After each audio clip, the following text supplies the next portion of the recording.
నల్గొండ జిల్లా మిర్యాలగూడ కృష్ణవేణి టాలెంట్ స్కూల్లో నిర్వహించిన టెట్ ఎగ్జామ్లో మాల్ ప్రాక్టీస్ జరిగింది. 10వ నెంబర్ గదిలో పరీక్ష రాస్తున్న ఎండి వారిష్ ముజారి మాల్ ప్రాక్టీస్కు పాల్పడ్డాడు. కాగా ఆయనకు ఇన్విజిలేటర్ తనీష్ ఖనం సహకరించాడు. విషయం తెలుసుకున్నటువంటి పోలీసులు ఇద్దరిని అదుపులోకి తీసుకుని విచారించి వారిపై 420 సెక్షన్ల కింద కేసు నమోదు చేసి రిమాండ్కు తరలించారు.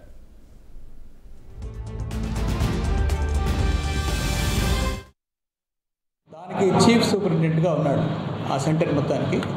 అతను ఈరోజు 3 గంటల మధ్యాహ్నం మనకు వచ్చి కంప్లైంట్ ఇచ్చిన విషయం ఏంటంటే, ఆ సెంటర్లో రూమ్ నెంబర్ 10లో రాస్తున్నటువంటి అమ్మాయి, ఆ అమ్మాయి తనీం ఖాన్ అనే అమ్మాయికి రూమ్ నెంబర్ 6 ఇన్విజిలేటర్ అయినటువంటి వారిష్ ముజ్నీ, ఈ వారిష్ ముజ్నీ అనే అతను తిప్పర్తిలో జూనియర్ పంచాయత్ సెక్రటరీగా పనిచేస్తున్నాడు. అతన్ని అక్కడ రూమ్ నెంబర్ 6లో కృష్ణవేణి స్కూల్లో ఇన్విజిలేటర్గా వేశారు.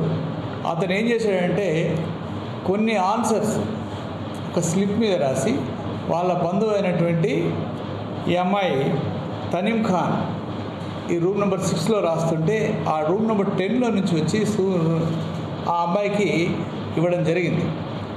సో దీన్ని గమనించినటువంటి ఈ మోసిన్ బిన్ అహ్మద్ ఎవరైతే ఎంపీపీ గారు ఉన్నారో, చీఫ్ సూపరింటెండెంట్ గారు, వాళ్ళని పట్టుకొని మా దగ్గరికి వచ్చి అప్పచెప్పడమే కాకుండా వాళ్ళ మీద కంప్లైంట్ కూడా దర్జీ చేయడం జరిగింది.